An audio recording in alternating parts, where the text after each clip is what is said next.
மணப்பெண்ணின் பிரத்யேகமான திருமணம் Vivaha the Chennai silks.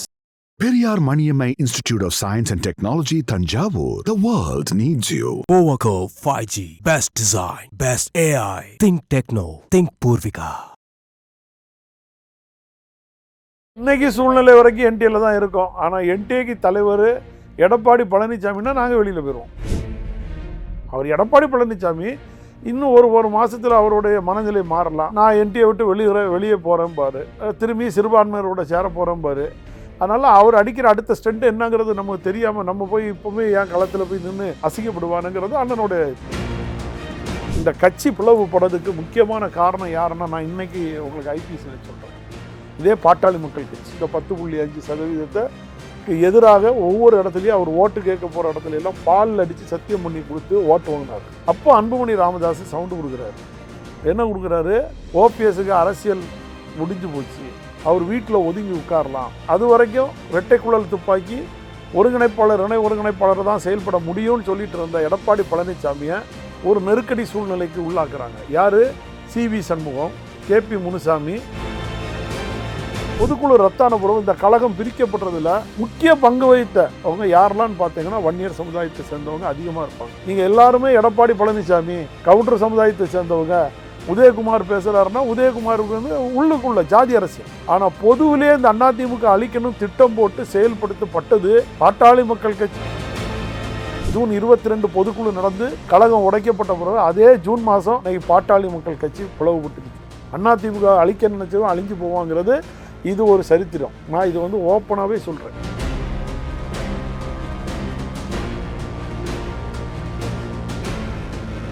வணக்கம். இன்று நம் நிகழ்ச்சியில் நம்முடன் இணைந்திருப்பவர் ஓபிஎஸ் ஆதரவாளர் நாஞ்சில் கோலப்பன் அவர்கள். சார்கிட்ட கேட்க நிறைய கேள்விகளும் சந்தேகங்களும் இருக்கு, பேசுவோம். வணக்கம் சார். வணக்கம். அதிமுக பாஜக கூட்டணி அமைஞ்சதுக்கு பிறகு அமித்ஷா 2வது முறையா தமிழ்நாடு வந்துட்டு போயிருக்காரு. தமிழ்நாடு வருகை இந்த முறையில மீண்டும் கூட்டணி ஆட்சி அப்படிங்கிறத உறுதிப்படுத்தி இருக்காரு. அண்ணாமலை அவர்களுடைய பேச்சு ஒரு பக்கம், பாஜக ஆட்சிங்கிறது இருக்கு. இப்படி இருக்க சூழல்ல எடப்பாடியோட நிலைமையே என்ன ஆகும், அவர் என்ன ஸ்டாண்ட் எடுக்க போறாருங்கிற கேள்வி இருக்கு. இந்த முறை வருகையப்போ டிடிவி தினகரன் நான் வந்து அமித்ஷா அவர்களை பார்க்க நேரம் கேட்கல அப்படின்னு சொல்லிட்டார். முதல் முறையே எனக்கு வந்து பார்க்காத வருத்தம் அளிச்சதுன்னு ஓபிஎஸ் சொல்லியிருந்தார். இந்த முறையும் சந்திப்பு எதுவும் நடக்கல. என்ன நிலைப்பாட்டில் இருக்காரு ஓபிஎஸ்? அண்ணன் ஓபிஎஸ் அவர்கள் அன்னைக்கு அவருடைய நிலைப்பாட்டை வந்து வெளி சொல்லிட்டார். அன்னைக்கு கலந்தாய்வு கூட்டத்திலேயே அவர் வந்து அன்னைக்கு அமித்ஷா வந்து நம்மளை அழைக்காதது, பேசாதது, மன வருத்தத்தை அளிக்கிறதுங்கிறத அது ஓப்பனாகவே சொல்லிட்டார். அதுக்கு பிறகு அவர் அந்த கலந்தாய்வு கூட்டத்தில் தொண்டர்கள் என்ன முடிவு எடுத்திருக்காங்களோ அதை பற்றி அதை கலந்தாய்வு பண்ணிகிட்டு இருக்கிறார். ஒவ்வொரு மாவட்டமாக தலைமை கழக நிர்வாகிகளோட எந்தெந்த மாவட்டத்தில் நம்ம என்ன செய்யலாம், எப்படி பண்ணலாங்கிற அந்த கட்டமைப்புக்குள்ளாடி அவர் உட்கார்ந்துட்டுருக்கார். ஒழிய அமித்ஷா வந்தால் என்ன, வராமல் போனால் எங்களுக்கு என்ன. அவர் வந்தது அவருடைய கட்சி விஷயத்துக்கு வந்தார். அவர் கட்சி விஷயத்துக்காக உள்ளதை பேசுனாங்க. அதனால அதுக்கும் எங்களுக்கு இப்போதைக்கு ஒன்றும் சம்மந்தம் கிடையாது. அண்ணன் டிடிவி தினகரன் அவர் நாங்கள் கேட்கலன்னு சொல்லி அவர் வந்து திருச்சியில் ஏதோ கல்யாணத்துக்கு நான் அப்பாயின்மெண்ட் கொடுத்துட்டேன், அவர் விட்டு விலகிட்டார். கழிஞ்ச முறை வரும்போதே அவர் உடல்நிலை பாதிக்கப்பட்ட அப்போலோவில் போய் உட்காந்துட்டார். இந்த தடவை அவர் ஒதுங்கிட்டார். அது அவருடைய இயக்கத்துக்கு அவர் ஏதோ ஒரு போடுற கணக்காக இருக்கலாம், அதை நம்ம சொல்ல முடியாது. ஆனால் தொண்டர்கள் உரிமை மீட்பு குழு வச்சு நடத்தி புரட்சித் தலைவர் விதியை மாற்றி சதி பண்ணின எடப்பாடி பழனிசாமியை என்டிஏக்கு தலைவராக உட்கார வச்சுட்டு போனதுனால அதை ஏற்றுக்கிட்டதுக்கு அண்ணன் ஓபிஎஸ் அவர்களுக்கு ஏற்றுக்கொள்ள முடியாது. அண்ணன் ஓபிஎஸ் அவர்கள் இல்லை, அதிமுகவில் இருக்கிற 1.5 கோடி தொண்டனுமே ஏற்றுக்கிட மாட்டான். புரட்சித் தலைவர் விதியை மாற்றி சதி பண்ணின எடப்பாடி பழனிசாமியை கொண்டு போய் என்டிஏ தலைவராக உட்கார வச்சுருக்கனால அதை யாருமே ஏற்றுக்கிட மாட்டாங்க. அதுதான் உண்மை. அதுதான் இன்றைக்கி களம் கண்டுட்டுருக்கு. நீங்கள் கழிஞ்ச முறை அமித்ஷா வந்திருக்கும்போது அவர் பேசின பேச்சுக்கும் இந்த தடவை அமித்ஷா வந்து பேசிட்டு போகிற பேச்சுக்கும் கொஞ்சம் வித்தியாசம் இருக்குது. நீங்கள் பார்த்துருக்கீங்களா? அப்படி என்ன பெரிய வித்தியாசம்? கழிஞ்ச முறை என்ன சொன்னார்? நாங்கள் அதிமுகவில் உள்கட்சி பிரச்சனையில் தலையிட மாட்டேன். இந்த முறை என்ன சொல்லுவார்? நான் வந்து டிடிவியோ ஓபிஎஸ் அவர்களெல்லாம் நாங்கள் உள்ளுக்கு இணைக்கிறதுக்கு பேச்சுவார்த்தை நடத்துவோன்னு. அப்போ இது எந்த கட்சியில் பேச்சுவார்த்தை பண்ணுறாரு? அமித்ஷாவே குழம்பி போய் இருக்காரு. நீங்கள் இன்னும் சொல்ல போனீங்கன்னா அமித்ஷாவே குழம்பி இருக்காரு. கூட்டணி ஆட்சி தான் சொல்லிட்டு போகிறாரு. நல்லா புரிஞ்சுருங்க, கூட்டணி ஆட்சி தான் அவர் சொல்லிட்டு போகிறாரு. இங்கே நயினார் நாகேந்திரன் அவர் பாரதிய ஜனதா கட்சி தலைவர் வந்து எடப்பாடி பழனிசாமி தான் முதல்வருங்கிறாங்க. அண்ணாமலை என்ன சொல்லுவார்? கூட்டணி ஆட்சி தான் அவரும் அதுதான் அவர் பாஜக ஆட்சின்னே சொல்கிறார். இன்னும் கொஞ்சம் மேல்படி போய் பாஜக ஆட்சின்னு சொல்கிறாரு. அப்போ இந்த குழப்பத்துக்குள்ளே நாங்கள் போய் சிக்கணுமா? இதான் அண்ணன் ஓபிஎஸ் அவர்கள். என்டிஏலயே இல்லையா அப்போ நீங்க? என்டிஏல நாங்கள் எப்போவுமே நாங்கள் வெளியில் வந்துட்டோன்னு சொல்லலை, இருக்கோன்னு நாங்கள் சொல்லலை. அதுதான் பிரச்சனை. இதுக்கு முன்னாடியும் எடப்பாடி பழனிசாமி போய் மோடி கிட்ட மாலையெல்லாம் போட்டு நிற்கும் போதும் நாங்கள் என்ன என்டிஏ விட்டு வெளியில் வந்துட்டோம் சொன்னோமா? 2024 தேர்தலில் எடப்பாடி பழனிசாமி பாரத பிரதமர் மோடின்னு சொல்லி மாலையெல்லாம் போட்டுட்டு போய் நின்னார். அப்போ வந்து அண்ணன் ஓபிஎஸ் அவர்கள் அப்பவும் என்டிஏல தான் இருந்தார். என்டிஏல இருந்து அவங்களும் வெளியில் போகல, அண்ணன் ஓபிஎஸ் அவர்களும் வெளியில் போகல, உள்ளே இருக்கிறேன்னு சொல்லலை, எதுவுமே இல்லையே.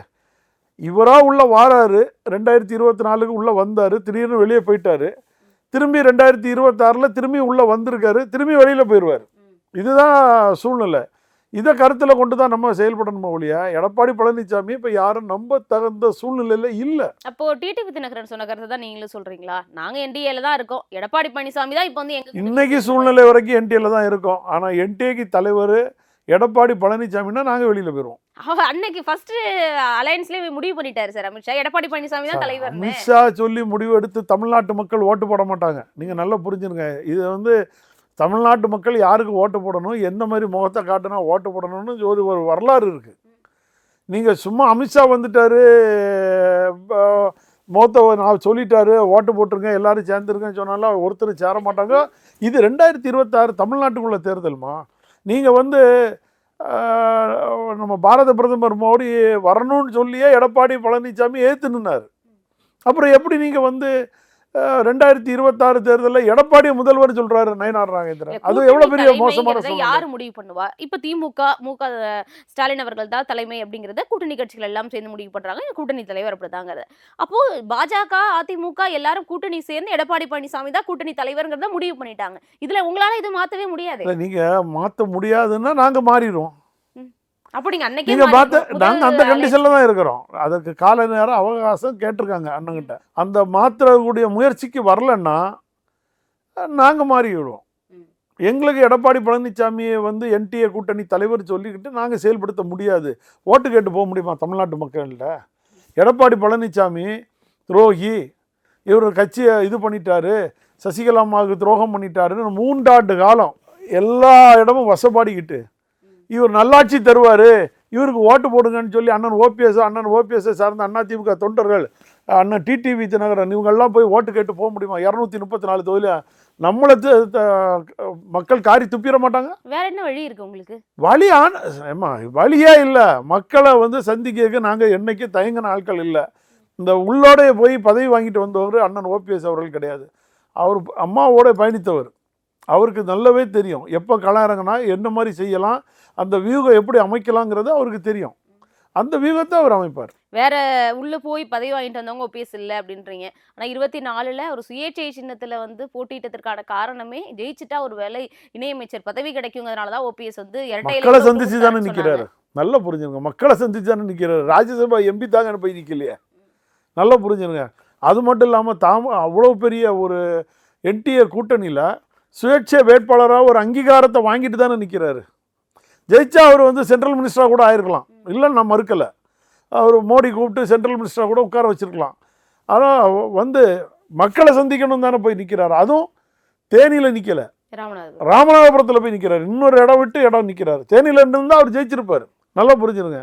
அவர் தான் வீட்டை விட்டு கூட இன்னொரு இடத்த போய் அம்மாவின் முகத்தை காட்டி அவரோட முகத்தை காட்டி நிற்கிறாருல, அந்த மாதிரி ஒரு தைரியத்தை எடப்பாடி பழனிசாமி கொடுத்துருக்கலாம். அப்போ 26லையும் இதே நிலை தானே எடுத்துக்கலாமா? அதே சுயேட்சை.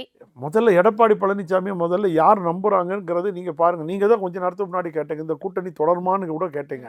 அது முதல்ல நடக்குமான்னு அதுதான் நாங்களும் சிந்திக்கிறோம். அவர் எடப்பாடி பழனிசாமி இன்னும் ஒரு மாதத்தில் அவருடைய மனநிலை மாறலாம். நான் என்டிஏ விட்டு வெளியே போகிறேன் பாரு, திரும்பி சிறுபான்மையரோட சேர போகிறேன் பாரு. அதனால் அவர் அடிக்கிற அடுத்த ஸ்டண்ட் என்னங்கிறது நமக்கு தெரியாமல் நம்ம போய் இப்போவுமே ஏன் களத்தில் போய் நின்று அசிங்கப்படுவானுங்கிறது அண்ணனோட இது.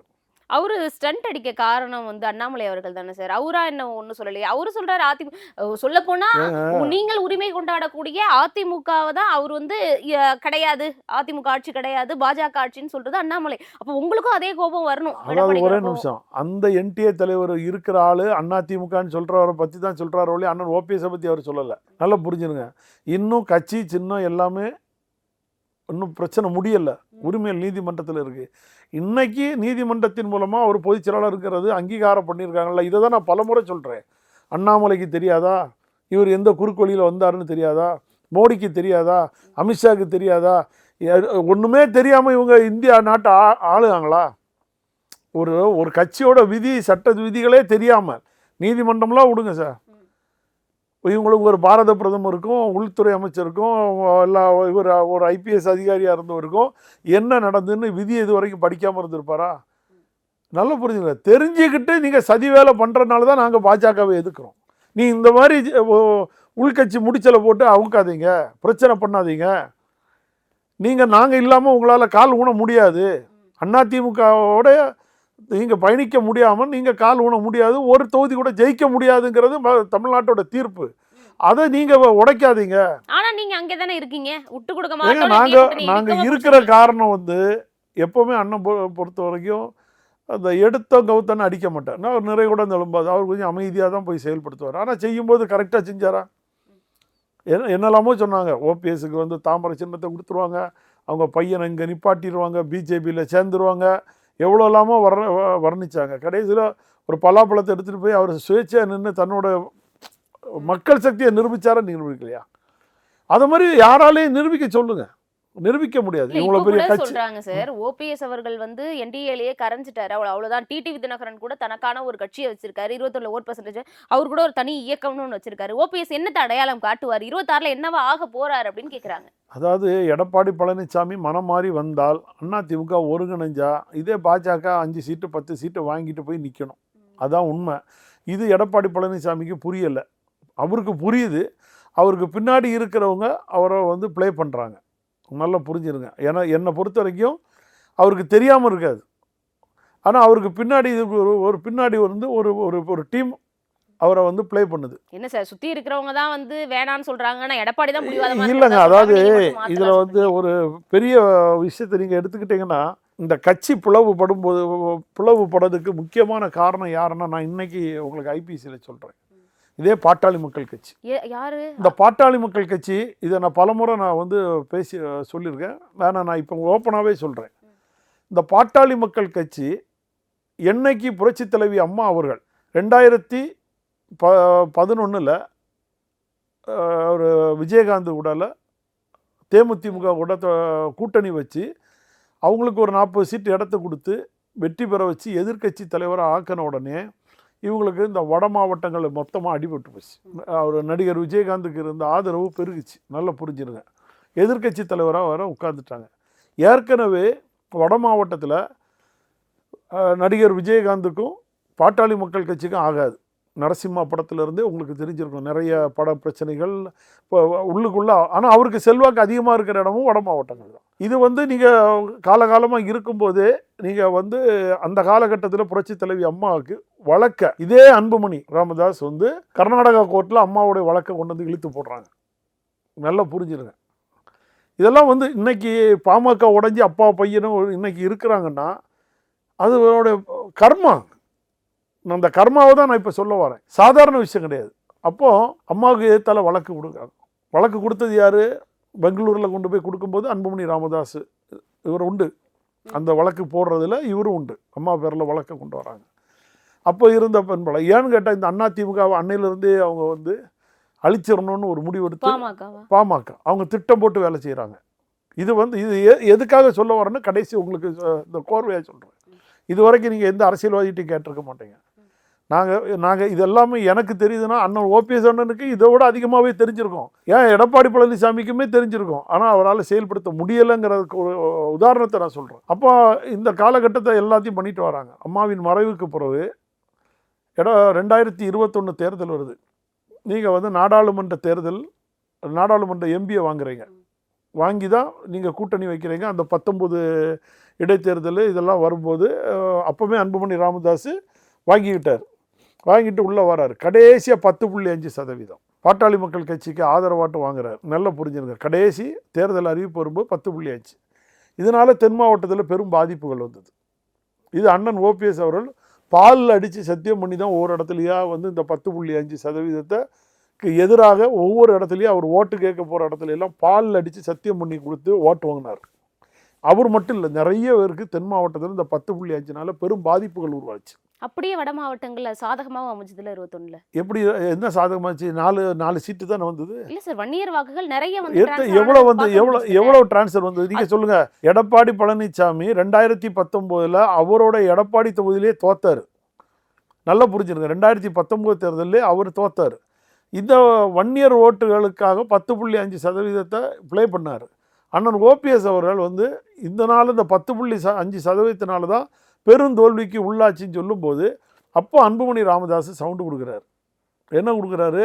ஓபிஎஸ்க்கு அரசியல் முடிஞ்சு போச்சு, அவர் வீட்டில் ஒதுங்கி உட்காரலாம். எப்போ ஒருங்கிணைப்பாளர் இணை ஒருங்கிணைப்பாளராக இருக்கிற காலத்தில் முதல் குரல் இந்த 10.5% தான் பிரச்சனையாச்சுன்னு சொல்லி இந்த ஓட்டுகள் இந்த தோல்விக்கு காரணம்னு சொல்லி அண்ணன் ஓபிஎஸ் அவர்கள் குரல் கொடுக்கும்போது அன்புமணி ராமதாஸ் வந்து அவர் கொடுக்குறாரு.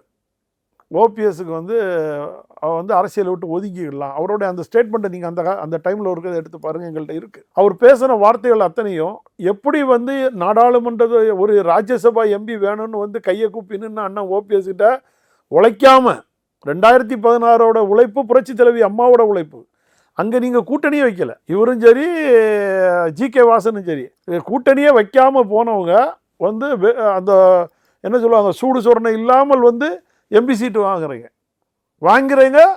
அதுக்கு பிறகு 10.5% இதனால் அண்ணன் வந்து தோல்வி அடைக்கிறதுக்கு முக்கிய காரணம்னு எடுத்து சொல்லும்போது அண்ணன் ஓபிஎஸ் அவர்களை வசப்படுறாரு. யார்? அன்புமணி ராமதாஸ். இதுதான் நடந்தது. நீங்கள் நல்லா புரிஞ்சுக்கிட்டீங்கன்னா அப்படியே நீங்கள் அதுக்கு பிறகு அது வரைக்கும் இரட்டை குழல் துப்பாக்கி ஒருங்கிணைப்பாளர் இணை ஒருங்கிணைப்பாளர் தான் செயல்பட முடியும்னு சொல்லிட்டு இருந்த எடப்பாடி பழனிசாமியை ஒரு நெருக்கடி சூழ்நிலைக்கு உள்ளாக்குறாங்க. யார்?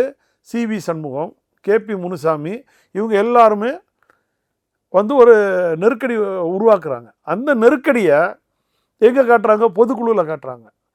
அந்த பொதுக்குழு மூலமாக போடப்பட்ட தீர்மானத்தை ரத்துன்னு சொல்கிறது சி.வி. சண்முகம். அப்போ அவங்க நெருக்கடி சி.வி. சண்முகத்துக்கு வந்து எடப்பாடி அதாவது ராமதாஸ் ப்ளஸ் அன்புமணி ராமதாஸோட நெருக்கடி சூழ்நிலைகள் அங்கே கொடுக்கப்படுது. சி.வி. சண்முகத்துக்கு வேறு வழி கிடையாது, அவரும் தோத்துட்டார். ஏன்னா நான் இப்போவும் சொல்கிறேன், சி.வி. சண்முகம் உண்மையான அதிமுக தொண்டர், அதெல்லாம் நான் நான் சொல்ல வரல.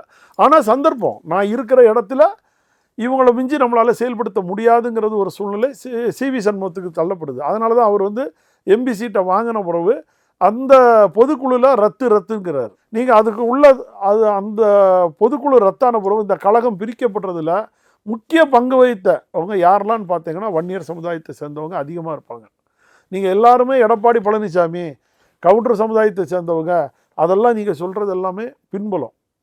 தென் மாவட்டத்தில் இருக்கிறவங்க பேசுகிறது உள்ளுக்குள்ள அரசியல். இப்போ வந்து உதயகுமார் பேசுகிறாருன்னா உதயகுமாருக்கு வந்து உள்ளுக்குள்ள ஜாதி அரசியல். ஆனால் பொதுவிலே இந்த அதிமுக அழிக்கணும் திட்டம் போட்டு செயல்படுத்தப்பட்டது பாட்டாளி மக்கள் கட்சியோட பின்புலமாக, அதாவது அன்புமணி ராமதாஸ் இருந்து செயல்பட்டது தான் இதனுடைய பின்புலம். அதிமுக சிதறதுக்கு சி.வி. சண்முகம், இந்த பக்கம் கே.பி. முனுசாமி நீங்கள் எடுத்துடுங்க, கே.பி. முனுசாமி, இவங்க எல்லாரும் சேர்ந்து தான் ஒரு பின்புலத்தில் வந்து அதிமுகவை அழிக்க திட்டம் போடுறாங்க. இதெல்லாம் நாங்கள் வந்து நான் சொல்கிறேன்னா என்னோட அண்ணன் ஓபிஎஸ் அவர்களுக்கு நல்லாவே தெரியும் எங்கே ஓடப்படுது. அதனால தான் அவர் ரொம்ப அமைதியாக போகிறாரு. சில வழக்குகள், இந்த வழக்குகளுக்குள்ள யாரெல்லாம் நீதிபதி, ஓய்வு பெற்ற நீதிபதி, அவர் என்ன சமுதாயம், அதுக்கு பின்னாடி யாரெல்லாம் இருந்து வழக்கு கொடுத்தவங்க, நீதி கொடுத்தவங்க, இதெல்லாத்தையும் நீங்கள் எடுத்து நீங்கள் பார்த்தீங்கன்னா இந்த பின்புலத்துக்கு பின்னாடி ஒரு பெரிய அதிமுக அழிக்கணும். இதுக்கு காரணம் 2011 புரட்சி தலைவி அம்மா காலத்திலிருந்து எப்படி அழிக்கிறதுக்குன்னு திட்டம் போட்டு வீகம் போட்டு வந்ததை எடப்பாடி பழனிசாமியை தூக்கி முன்னாடி உட்கார வச்சு பின்னாடி தட்டுனாங்க. இன்றைக்கி அந்த கர்மா அதே ஜூன் 22 பொதுக்குழு நடந்து கழகம் உடைக்கப்பட்ட பிறகு அதே ஜூன் மாதம் இன்றைக்கி பாட்டாளி மக்கள் கட்சி பிளவுபட்டு நிற்குது. அதிமுக அழிக்க நினைச்சவன் அழிஞ்சு போவாங்கிறது இது ஒரு சரித்திரம். நான் இது வந்து ஓப்பனாகவே சொல்கிறேன். இதுக்கு பின்புலத்தில் அன்புமணி ராமதாஸ், ஐயா ராமதாஸ் நல்லவர், அரசியலில் ரொம்ப அணுகுமுறை தெரிஞ்சவர், நான் இல்லைன்னு மறுக்கலை. அவர் தான் மகனை பற்றி வெளியில் சொல்கிறார், நல்லா புரிஞ்சுருங்க. இந்த உண்மையை வெளியே சொல்லுங்கள், இங்கே என்ன நடந்துச்சுங்கிற உண்மையும் இங்கே சொல்லுங்கள். உண்மையை சொல்லுவார் அவர். ஏன்னா அவர் அரசியலோட மோதி பார்த்தவர் தான், பின்புலத்தில் விளையாடுறவர் கிடையாது. நல்லா புரிஞ்சுருங்க. இப்போவும் அந்த பாஜகவை வச்சு எடப்பாடி பழனிசாமிக்கு சீட்டு கொடுக்கறத வச்சு உள்ளுக்குள்ளே ஒரு அரசியல் விளையாட்டு நடந்துட்டுருக்கு. அது எந்த பக்கம் நடக்குது, பிஜேபி பக்கம் போகிறாங்களா, திமுக வச்சு செய்கிறாங்களா? இதில் எந்த திமுகவும் வந்து என்ன ஒன்றும் இது பண்ணலை. ஏன்னா திமுகவுக்கு அதிமுக சேர்ந்து இருந்தால் தான் நல்லதை ஒழிய, இல்லைன்னா பாஜக வந்து ஆட்சி பண்ணிடுவாங்கங்கிறது அவங்களுக்கு நல்லாவே தெரியும். அப்படி இருக்கிற சூழ்நிலையில் அதிமுக அழிக்கணும்னு அவங்களும் திட்டம் போட போகிறதில்ல. அப்போ இந்த திட்டத்துக்கு வியூகம் அமைச்சு கொடுத்துட்ருக்குது யார்? இது எல்லாமே அண்ணன் பார்த்துக்கிட்டு தான் கொஞ்சம் அமைதியாக இருக்கார். கால நேர சூழ்நிலைகள்லாம் வரட்டும். இன்னும் ஒரு 2-3 மாதத்தில் இப்போவே ஓடணுன்னா அங்கங்கே வெடிக்க ஆரம்பிச்சிச்சு. இப்போ இன்னைக்கு பாமக 2ஆக படைஞ்சிடுச்சு. இதுக்கு பிறகு நீங்கள் பாருங்கள் அவர் அண்ணன் சிவி சண்முகத்தோடைய சூழ்நிலைகள். ஏன்னா அவரே கை கட்டப்பட்டு இருந்தார். ஒரு காலத்தில் அவங்களால பாதிக்கப்பட்டு அவருக்கு மேலே வெடிகுண்டுகள்லாம் வீசப்பட்டு வழக்குகள்லாம் இருந்தது சிவி சண்முகத்துக்கு பேரில். இதே பாட்டாளி மக்கள் கட்சியால் பாதிக்கப்பட்டு புரட்சித் தலைவி அம்மா அவர்களால் காப்பாற்றப்பட்டவர். அதுக்கு பிறகு அந்த தைலாபுரம் போனதுக்கே ரீசனாக தான் போயிருப்பார். அவருடைய சூழ்நிலைகள் அப்படி தான். ஏன்னா அவர் அந்த பெரும்படையோடு இருக்கிற இடத்துக்குள்ளாடி அவரால் ஒன்றும் செய்ய முடியாது. ஆனால் அதிமுக விசுவாசி அவரை பொறுத்த வரைக்கும். நீங்கள் அது பிறகு வந்து ஜெயக்குமார் அண்ணன் பேசுகிறது, ஒரு மற்றவங்களாம் பேசுகிறதெல்லாம் நீங்கள் வந்து ஒரு காழ்ப்புணர்வு. அதாவது எப்படி இவர்கிட்ட போனால் இவர் ஒன்றும் செய்து தர மாட்டார், இவர் எதுக்கு இருக்கணும், அந்த ஒரு சூழ்நிலையில் தான் பேசியிருப்பாங்க. தனக்கு கிடைக்கல, ஒரு பதவி கிடைக்கல, அந்த ஒரு சூழ்நிலையில் தான் விரக்தியில் இருப்பாங்களோ ஒழிய, இல்லாமல் அண்ணன் ஓபிஎஸ் அவர்களை யாருமே வெறுக்கிறதுக்கு மாட்டாங்க. உள் மனசுல எல்லாருக்குமே தெரியும். இப்போ ஒரு தொலைக்காட்சி விவாதத்துல நெறியாளர் கேட்குறாங்க, என்டிஏல ஓபிஎஸ் டிடிவி இருக்காங்களா இல்லையா, ஓபிஎஸ் இருக்காரா இல்லையா சொல்லிடுங்க அப்படின்னு. இருக்காரான்னா அரசியல் இல்லையா அப்படின்னு கேட்குறாங்க. அப்போ அரசியல்லையே ஓபிஎஸ் இருக்காரா அப்படிங்கிற ஒரு கேள்வி இருக்கா, இருக்கிற இடம் தெரியாமல் இருக்காங்களா அப்படிங்கிறத ராமசீனிவாசனுடைய அந்த கேள்வியில் அந்த தொழில புரிஞ்சுக்க முடியாது. அதுக்கப்புறம் தான் கூட்டணி இல்லைன்னு கேட்கவும் கூட்டணியில் இருக்காரு அப்படின்னு சொல்றாரு. நீங்கள் வந்து அந்த தொலைக்காட்சியில் பேசும்போது கூட நானும் பார்த்தேன். அந்த தொலைக்காட்சியில் பேசுகிறப்ப அவங்களுக்கு வந்து ஓபிஎஸ் இல்லாமல் அதிமுக இல்லைம்மா, நீங்கள் எழுதி வச்சுருங்க. ஓபிஎஸை ஓரங்கட்டி வச்சுட்டு நீங்கள் அதிமுக ஓட்டு வாங்கலாம்னு நினச்சா தமிழ்நாட்டு மக்கள்கிட்ட ஃபெயிலியர் ஆயிடுவீங்க. அதுக்கு எடுத்துக்காட்டு தான் 2024.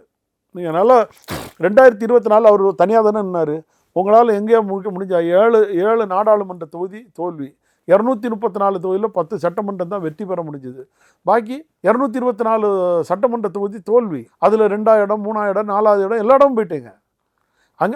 அதுவே சொல்கிறேன்னா, இந்த பாட்டாளி மக்கள் கட்சியோட சப்போர்ட்டில் தான் எடப்பாடி பழனிசாமியே எடப்பாடி தொகுதியில் ஜெயிச்சார். ஏன்னா அங்கே வன்னியர்ஸ் அதிகம். எடப்பாடி பழனிசாமி தன்னிச்சு நின்று செய்ய முடியாது. இதெல்லாம் இந்த சூழ்நிலை கருத்தில் கொண்டு அவர் வந்து உள்ளே போய் மாட்டிக்கிட்டார்.